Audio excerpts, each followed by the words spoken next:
Почему вы считаете приговор необоснованно жестким?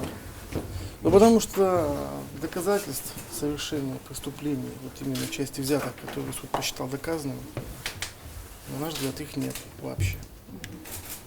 Как в части передачи денег, Не так как в части обстоятельств их передачи, наличия, да, что самое главное.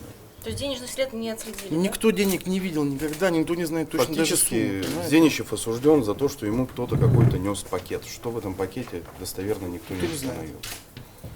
Ни Может суммы быть, не знает, ни содержимого пакета не знает.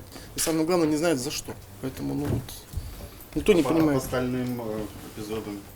Ну, остальные, они так, там будем не разбираться. столь существенные, но тоже. По сравнению с пока этим. Ну, то есть это вот эпизод со взятками, это как бы основная как бы ну, часть всего обвинения. Ну, Ну, там вы снова, же слышали, конечно, сколько дали за каждую взятку? За одну 7,5, за другую 8. что тут пулемет.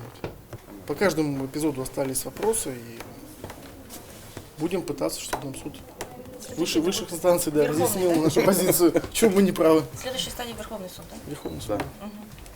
Ну, сразу скажем, я думаю, на этом Не не остановится. остановимся однозначно. Да.